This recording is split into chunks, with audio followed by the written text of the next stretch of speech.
Chapter 5. Our advertisement brings a visitor. Our morning's exertions had been too much for my weak health, and I was tired out in the afternoon. After Holmes's departure for the concert, I lay down upon the sofa and endeavoured to get a couple of hours' sleep. It was a useless attempt. My mind had been too much excited by all that had occurred, and the strangest fancies and surmises crowded into it. Every time that I closed my eyes, I saw before me the distorted baboon-like countenance of the murdered man. So sinister was the impression which that face had produced upon me, that I found it difficult to feel anything but gratitude for him who had removed its owner from the world. If ever human features bespoke vice of the most malignant type, they were certainly those of Enoch Дребер of Cleveland. Still, I recognized that justice must be done, and that the depravity of the victim was no condonement in the eyes of the law. The more I thought of it, the more extraordinary did my companion's hypothesis, that the man had been poisoned, appear. I remembered how he had sniffed his lips, and had no doubt that he had detected something which had given rise to the idea. Then again, if not poison, what had caused the man's death, since there was neither wound nor marks of strangulation? But on the other hand, whose blood was that which lay so thickly upon the floor? There were no signs of a struggle, nor had the victim any weapon with which he might have wounded an antagonist. As long as all these questions were unsolved, I felt that sleep would be no easy matter, either for Holmes or myself. His quiet, self-confident manner convinced me that he had already formed a theory which explained all the facts, though what it was I could not for an instant conjecture. He was very late in returning, so late that I knew that the concert could not have detained him all the time. Dinner was on the table before he appeared. "It was magnificent," he said as he took his seat. "Do you remember what Darwin says about music? He claims that the power of producing and appreciating it existed among the human race long before the power of speech was arrived at. Perhaps that is why we are so subtly influenced by it. There are vague memories in our souls of those misty centuries when the world was in its childhood." "That's a rather broad idea," I remarked. "One's ideas must be broad as nature if they are to interpret nature," he answered. "What's the matter? You're not looking quite yourself. This Brixton Road affair has upset you." "To tell the truth, it has," I said. "I ought to be more case-hardened after my Afghan experiences. I saw my own comrades hacked to pieces at Maiwand without losing my nerve." "I can understand. There is a mystery about this which stimulates the imagination. Where there is no imagination, there is no horror. Have you seen the evening paper?" "No." "It gives a fairly good account of the affair. It does not mention the fact that when the man was raised up, a woman's wedding ring fell upon the floor. It is just as well it does not." "Why?" "Look at this advertisement," he answered. "I had one sent to every paper this morning immediately after the affair." He threw the paper across to me, and I glanced at the place indicated. It was the first announcement in the Found column. "In Brixton Road this morning," it ran, "a plain gold wedding ring found in the roadway between the White Hart Tavern and Holland Grove. Apply Dr. Wotson, 221B, Beyker-Street, between 8 and 9 this evening." "Excuse my using your name," he said. "If I used my own, some of these dunderheads would recognize it and want to meddle in the affair." "That's all right," I answered, "but supposing anyone applies, I have no ring." "Oh, yes, you have," said he, handing me one. "This will do very well. It's almost a facsimile." "And who do you expect will answer this advertisement?" "Why, the man in the brown coat, our florid friend with the square toes. If he does not come himself, he will send an accomplice." "Would he not consider it as too dangerous?" "Not at all. If my view of the case is correct, and I have every reason to believe that it is, this man would rather risk anything than lose the ring. According to my notion, he dropped it while stooping over Dreber's body, and did not miss it at the time. After leaving the house, he discovered his loss and hurried back, but found the police already in possession, owing to his own folly in leaving the candle burning. He had to pretend to be drunk in order to allay the suspicions which might have been aroused by his appearance at the gate. Now put yourself in that man's place. On thinking the matter over, it must have occurred to him that it was possible that he had lost the ring in the road after leaving the house. What would he do then? He would eagerly look out for the evening papers in the hope of seeing it among the articles found. His eye, of course, would light upon this. He would be overjoyed. Why should he fear a trap? There would be no reason in his eyes why the finding of the ring should be connected with the murder. He would come. He will come. You shall see him within an hour." "And then?" I asked. "Oh, you can leave me to deal with him then. Have you any arms?" "I have my old service revolver and a few cartridges." "You had better clean it and load it. He will be a desperate man, and though I shall take him unawares, it is as well to be ready for anything." I went to my bedroom and followed his advice. When I returned with the pistol, the table had been cleared, and Holmes was engaged in his favourite occupation of scraping upon his violin. "The plot thickens," he said, as I entered. "I have just had an answer to my American telegram. My view of the case is the correct one."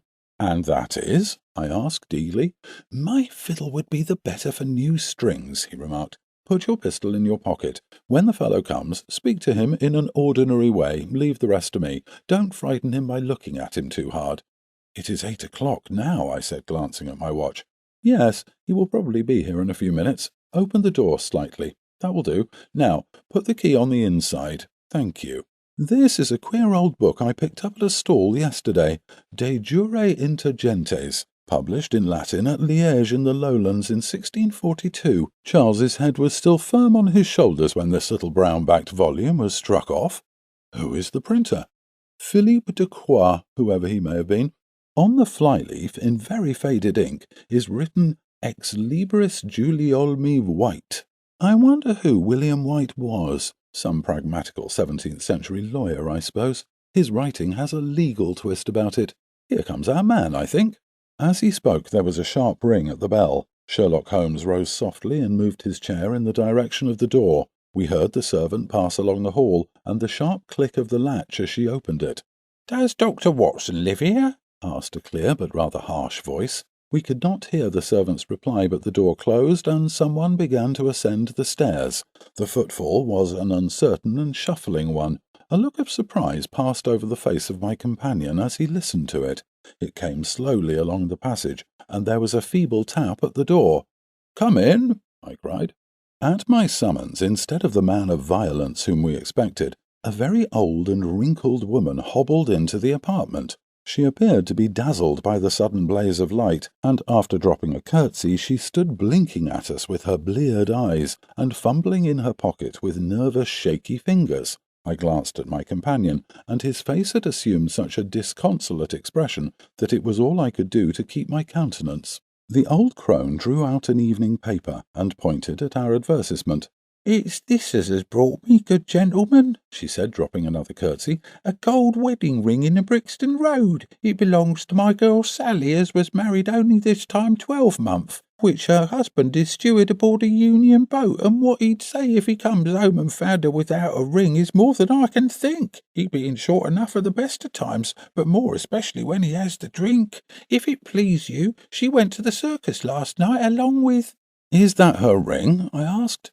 "The Lord be thanked," cried the old woman. "Sally will be a glad woman this night, that's the ring."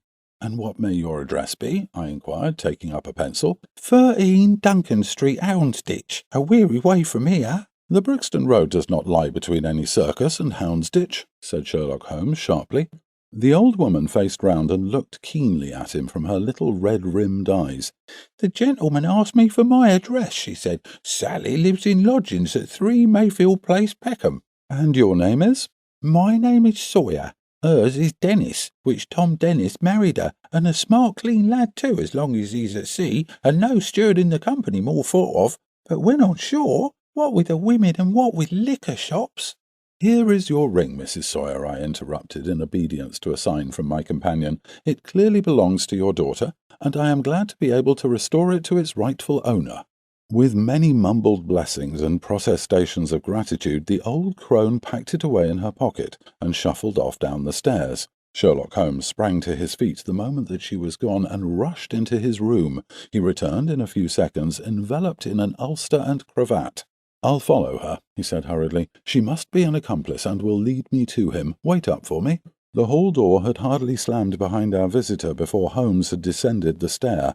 Looking through the window, I could see her walking feebly along the other side, while her pursuer dogged her some little distance behind. Either his whole theory is incorrect, I thought to myself, or else he will be led now to the heart of the mystery. There was no need for him to ask me to wait up for him, for I felt that sleep was impossible until I heard the result of his adventure. It was close upon 9 when he set out. I had no idea how long he might be, but I sat stolidly puffing at my pipe and skipping over the pages of Henri Murger's Vie de Bohème. 10 o'clock passed, and I heard the footsteps of the maid as she pattered off to bed. 11, and the more stately tread of the landlady passed my door, bound for the same destination. It was close upon 12 before I heard the sharp sound of his latch-key. The instant he entered, I saw by his face that he had not been successful. Amusement and chagrin seemed to be struggling for the mastery, until the former suddenly carried the day, and he burst into a hearty laugh. "I wouldn't have the Scotland-Yarders know it for the world," he cried, dropping into his chair. "I have chaffed them so much that they would never have let me hear the end of it. I can afford to laugh, because I know that I will be even with them in the long run." "What is it, then?" I asked. "Oh, I don't mind telling a story against myself. That creature had gone a little way when she began to limp and show every sign of being footsore. Presently she came to a halt, and hailed a four-wheeler which was passing. I managed to be close to her so as to hear the address, but I need not have been so anxious, for she sang it out loud enough to be heard at the other side of the street. "Drive to 13 Duncan Street, Houndsditch," she cried. This begins to look genuine, I thought, and having seen her safely inside, I perched myself behind.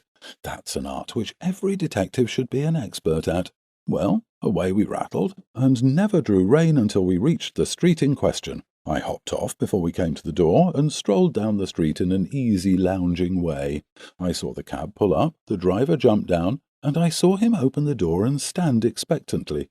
Nothing came out, though. When I reached him, he was groping about frantically in the empty cab, and giving vent to the finest assorted collection of oaths that ever I listened to. There was no sign or trace of his passenger, and I fear it will be some time before he gets his fare.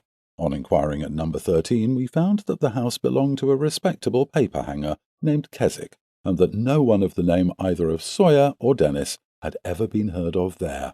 "You don't mean to say," I cried in amazement, "that tottering, feeble old woman was able to get out of the cab while it was in motion without you or the driver seeing her?" "Old woman be damned," said Sherlock Holmes sharply. "We were the old women to be so taken in. It must have been a young man, and an active one too, besides being an incomparable actor. The get-up was inimitable. He saw that he was followed, no doubt, and used this means of giving me the slip. It shows that the man we are after is not as lonely as I imagined he was, but has friends who are ready to risk something for him.